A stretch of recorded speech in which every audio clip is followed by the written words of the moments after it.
बिस्मिल्लाहिर्रहमानिर्रहीम। एक और वीडियो के मुअज़्ज़ज़ नाज़रीन ग्रामी, अस्सलामु अलैकुम। उम्मीद करता हूँ आप सब खैरियत से होंगे। नाज़रीन ग्रामी, आज हम आपको यूरोप के एक ऐसे मुल्क की सैर करवाने जा रहे हैं जो टूरिस्ट कंट्री के हवाले से दुनिया के पहले नंबर पर आता है। ये मुल्क इतना खूबसूरत है कि हर साल 8 करोड़ से भी ज्यादा सयाह इस मुल्क की सैर करने के लिए आते हैं। इस मुल्क के परफ्यूम दुनिया के सबसे मशहूर परफ्यूम हैं। जी हाँ नाज़रीन, आज हम आपको सैर करवाने जा रहे हैं यूरोप के एक खूबसूरत मुल्क फ्रांस की। आज की इस वीडियो में हम आपको बताएंगे कि फ्रांस ने अपनी तकदीर कैसे बदली और इस मुल्क को दुनिया का सबसे ज्यादा टूरिस्ट कंट्री क्यों कहा जाता है। इसके अलावा क्या वाकई परफ्यूम की इजाद फ्रांस की है और इस मुल्क की तारीख क्या है। आज की वीडियो बहुत ही दिलचस्प होने वाली है। मेरी आप सबसे गुजारिश है कि वीडियो को आखिर तक जरूर देखें और अगर आप मेरे इस चैनल एक और वीडियो पर नए हैं तो चैनल को सब्सक्राइब भी जरूर कर दें ताकि अगली आने वाली और भी दिलचस्प वीडियोस आपको मिलती रहें। तो चलें आज की वीडियो शुरू करते हैं। फ्रांस का official name the French Republic है। अगर फ्रांस की आबादी की बात की जाए तो इसकी कुल आबादी 6 करोड़ 80 लाख के करीब है, जो आबादी के लिहाज से दुनिया का 23 नंबर पर बड़ा मुल्क है। इसके अलावा अगर फ्रांस के रकबे की बात की जाए तो फ्रांस का कुल रकबा 5,51,000 मुरब्बा किलोमीटर है, जो दुनिया का 49 नंबर का बड़ा मुल्क भी है।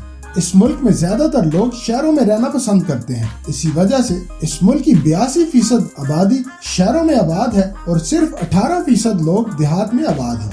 नाज़रीन, फ्रांस दुनिया के सबसे डेवलप ममालिक में आता है। इसी वजह से इसे यूरोप का सबसे अमीर मुल्क भी माना जाता है और फ्रांस दुनिया का चौथा अमीर तरीन मुल्क है। इसके अलावा इसके अमीर होने की एक बड़ी वजह टूरिस्ट इंडस्ट्री भी है। क्या आप जानते हैं दुनिया में सबसे ज्यादा टूरिस्ट फ्रांस में आते हैं, जो तकरीबन 7 से 8 करोड़ सालाना विजिट करते हैं। आप इस बात से भी अंदाजा लगा सकते हैं कि ये मुल्क कितना खूबसूरत है। फ्रांस की औरतें दुनिया में सबसे ज्यादा लंबी उम्र तक जिंदा रहती हैं। इसकी वजह यह है कि अच्छी खुराक, टेंशन ना लेना और एक्सरसाइज करना ये खुद को फिट रखती हैं। इसी वजह से ये लंबी उम्र तक जिंदा रहती हैं। नाज़रीन ग्रामी, 2016 में फ्रांस ने एक बहुत अच्छा कानून बनाया था। अगर किसी भी रेस्टोरेंट में खाना बच जाएगा तो वो फेंक नहीं सकता, बल्कि इसको गरीबों में देना पड़ेगा। अगर वो फेंकता हुआ नजर आएगा तो उसको बहुत भारी जुर्माना देना पड़ेगा। वैसे तो ये कानून हमारे मुल्क में भी होना चाहिए, लेकिन बदकिस्मती से हमारे मुल्क में किसी भी कानून पे कोई अमल दरामद नहीं किया जाता। नाज़रीन ग्रामी, फ्रांस के लोग शराब पीना बहुत पसंद करते हैं। इस मुल्क में शराब पानी की तरह पी जाती है। ये सिर्फ शराब पीते ही नहीं बल्कि पूरी दुनिया को बेचते भी हैं। अगर फ्रांस के दारुल हुकूमत की बात की जाए तो फ्रांस का दारुल हुकूमत पेरिस है, जिसे सिटी ऑफ लाइट्स भी कहा जाता है। अगर आप इस शहर का नजारा ऊपर से देखें तो आपको लाइट्स का एक खूबसूरत मंजर नजर आएगा। इस शहर में टूरिस्ट सबसे ज्यादा आते हैं। नाज़रीन, फ्रांस को दुनिया की सबसे महफूज ममालिक में भी माना जाता है। अगर यहाँ के मज़ाहिब की बात की जाए तो 47% रोमन्स कैथोलिक, 2% प्रोटेस्टेंट, 33% का कोई मजहब नहीं और 4% मुस्लिम और बाकी दूसरे मज़ाहिब के लोग भी आबाद हैं। इस मुल्क में पाकिस्तानियों की तादाद तकरीबन 24,000 के करीब है और इंडियंस की तादाद की बात की जाए तो 65,000 इंडियंस भी इस मुल्क में मौजूद हैं। नाज़रीन ग्रामी, अगर इस मुल्क के बॉर्डर्स की बात की जाए तो Belgium, Luxembourg, Switzerland, Spain, Italy, Germany, Atlantic सी, इंग्लैंड और मेडिटेरियन सी इसके इतराफ में वाक़या है। नाज़रीन, आपने अक्सर फ्रेंच रेवोल्यूशन के बारे में तो सुना होगा, जिसके बाद फ्रांस की तकदीर बदल गई। अगर ये इनकलाब ना आता तो फ्रांस का भी वही हाल होता जो आज पाकिस्तान का है। फ्रांस में किंग लुइस की हुकूमत थी। इसके दौर में फ्रांस 2 तबकों में तकसीम था। एक वो तबका जिसके लिए फ्रांस अय्याशी की जगह थी और ये चांदी की प्लेटों में खाना खाते थे और 200 एकड़ के घरों में रहते थे और इन पर टैक्स भी नहीं लगाया जाता था। और आपको सुनकर ये हैरत होगी कि इन लोगों को कानून ने 10 कत्ल भी माफ किए हुए थे, जबकि दूसरा तबका जरूरियात जिंदगी तक तरस रहा था। इनके पास ना तो 2 वक्त की रोटी थी और ना ही घर थे। ये लोग बेरोजगार भी थे और अमीर लोगों के जुल्म का शिकार भी थे। इंसाफ से महरूम भी थे। तालीम, सेहत और बराबरी के हुकूक भी हासिल नहीं थे। इस वक्त इन लोगों की हालत यहाँ तक पहुँच चुकी थी कि इन पर कैद आ गया था। तमाम लोग महल के सामने इकट्ठे हो गए। यहाँ से आपको ऐसा लग रहा होगा कि मैं पाकिस्तान के हालात के बारे में बता रहा हूँ, लेकिन ऐसा नहीं है। मैं आपको 16वीं सदी के फ्रांस के बारे में बता रहा हूँ। जब लोग महल के सामने इकट्ठे हुए तो बादशाह के सामने रोटी रोटी की फरियाद करते रहे। बादशाह की नौजवान मलका ने महल की बालकोनी से अवाम को देखा और कहा, इन लोगों को अगर रोटी नहीं मिलती तो ये केक क्यों नहीं खाते। वो लोग रोते रहे और मुल्क का अमीर तबका इन पर हंसता रहा। इस वक्त रिश्वत इतनी आम थी कि पेरिस में मुर्दों तक की तदफीन रिश्वत के बगैर मुमकिन नहीं थी। इन हालात में 17 जुलाई 1679 को एक ऐसा ग्रुप उठा, इसने हाथ में डंडे उठाए और पेरिस की तरफ चल पड़े। हुकूमत ने लोगों को बागी करार दिया और फौज को इन्हें कुचलने के लिए भेज दिया। लेकिन फौज के पहुंचने से पहले ये छोटा सा ग्रुप हजारों लाखों की फौज बन चुका था। जब ये पेरिस पहुंचे तो उन्होंने हर उस शख्स की गर्दन उड़ा दी जो दिन में 3 बार खाना खाता था, जिनके बड़े बड़े घर थे। इस इनकलाब में फ्रांस के पसमानदा तबके ने भलाई तबके के वजीरों, मशीरों, सफीरों, ताजरों और सनतकारों सबकी गर्दनें उड़ा दी। इसके बाद हजूम ने बादशाह के महल पर हमला किया, बादशाह को बाहर निकाला और सड़कों पर घसीटा और हजारों लाखों लोगों के सामने उसे सूली पर चढ़ा दिया, जबकि मलका को 6 बाई 6 फुट के छोटे से मोर्चे में बंद कर दिया।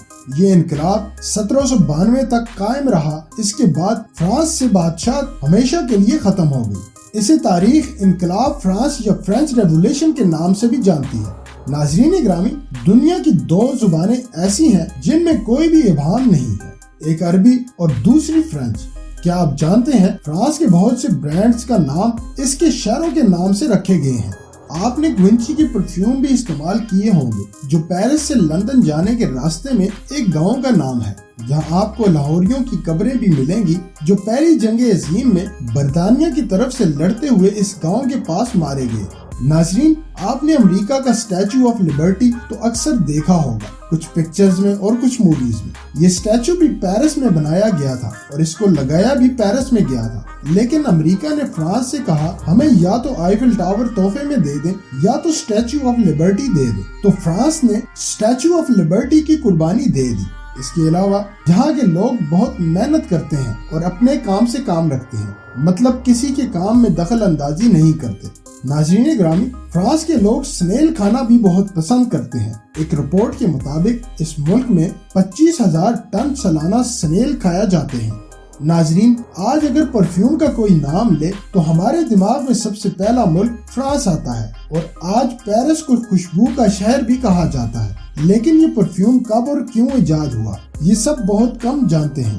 15वीं सदी ईस्वी में मुसलमानों के अलावा बाकी तमाम लोग सफाई का ख्याल नहीं रखते थे, यहाँ तक कि कई महीनों तक ये नहाते भी नहीं थे और ये हाल पूरे यूरोप का था। इन सब से बहुत बदबू आती थी, जबकि मुसलमान साफ सुथरे रहते थे। फ्रांस में यास्मीन के फूल बहुत ज्यादा उगते थे। फ्रांस के लोग इन फूलों को तोड़कर दूसरे ममालिक को बेचते थे।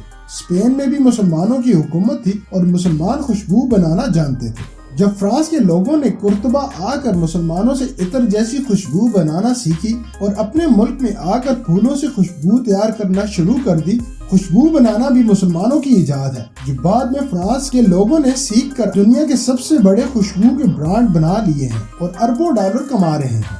इसके अलावा आज फ्रांस का लिटरेसी रेट 99% है। इनकलाब के बाद फ्रांस ने सबसे ज्यादा तवज्जो तालीम और इल्म सीखने पर दी और इस तालीम की वजह से आज फ्रांस दुनिया को जहाज और हेलीकॉप्टर तक बेच रहा है। नाज़रीन, यहाँ आपको एक और हैरत कुन बात बताता चलूं। पेरिस शहर जैसा आपको खूबसूरत नजर आता है, लेकिन इसके नीचे एक पुरस्कार कब्रिस्तान भी मौजूद है, जहाँ 60 लाख लोगों की बाकियात दफन की गई हैं। हैरत की बात यह है कि यहाँ इतने ज्यादा लोग कैसे आए। इस कब्रिस्तान को कैटाकोम्ब ऑफ पेरिस का नाम दिया गया है। दोस्तों, रोमन एम्पायर के दौर में पेरिस एक छोटा सा कस्बा था जहाँ एक कब्रिस्तान मौजूद था। कई साल गुजरने के बाद ये कब्रिस्तान फैलता गया। 18वीं सदी ईस्वी में ये फैसला किया गया कि इस कब्रिस्तान को इकट्ठा किया जाए और एक जगह तमाम बाकियात को दफन किया जाए। इस वक्त की गवर्नमेंट ने टनल खोदकर 60 लाख लोगों की बाकियात पेरिस के नीचे दफन कर दी और इनकी हड्डियों को अलग अलग डिजाइन बनाकर रखा गया, जैसे कोई म्यूजियम हो। 1815 में इसे आम लोगों के लिए भी खोल दिया गया। नाजरीन, फ्रांस बहुत खूबसूरत मुल्क है। इसी वजह से टूरिस्ट कंट्री के हवाले से दुनिया के पहले नंबर पर भी आता है। चलें आपको दिखाते हैं कि ऐसा क्या है इस मुल्क में जो 8 करोड़ सियाह हर साल इस मुल्क में विजिट करने के लिए आते हैं। सबसे पहले आपको बताते हैं, आपने अक्सर आईफिल टावर तो देखा होगा, जिसे विजिटर पेरिस में देखने के लिए जाते हैं। इस टावर का नाम इंजीनियर के नाम से रखा गया, जिसका नाम गुस्ताव आईफिल था। इस टावर को 1887 में तैयार किया गया। इस टावर की ऊंचाई 300 मीटर है। लिफ्ट के जरिए आप इसके ऊपर जा सकते हैं और पूरे शहर का नजारा भी देख सकते हैं। पेरिस की नाइट लाइफ की बात की जाए तो पेरिस की नाइट लाइफ देखने लायक है। सारी रात ये पूरा शहर जागता है। आप अगर पेरिस जाएं तो लोवर म्यूजियम का जरूर विजिट करें। इस म्यूजियम में मौजूद अगर आप 30 सेकंड भी एक आर्ट वर्क को देखें तो आपको तमाम आर्ट वर्क देखते हुए 100 दिन लग जाएंगे। इसके अलावा अगर आप बीचेस के शौकीन हैं तो आपको इस मुल्क में बीचेस भी मिलेंगे। अगर आप ओल्ड सिटी देखना चाहते हैं तो पॉल मार्श का विजिट भी जरूर करें, जहाँ की गलियां और बाजार एक तारीखी मंजर पेश करती हैं। इसके अलावा पैलेस ऑफ वर्साइल्स, जो बहुत ही खूबसूरत पैलेस है, आप देखेंगे तो आप देखते ही रह जाएंगे। पूरे मुल्क में आपको आर्ट वर्क, कल्चर और फैशन बहुत ज्यादा नजर आएगा। इस मुल्क में हिस्टोरिकल बिल्डिंग्स बहुत ज्यादा मौजूद हैं। शायद यही वजह है कि 8 करोड़ लोग सालाना इस मुल्क में विजिट करने के लिए आते हैं और इन 8 करोड़ लोगों में से 4 करोड़ लोग पेरिस देखने के लिए आते हैं।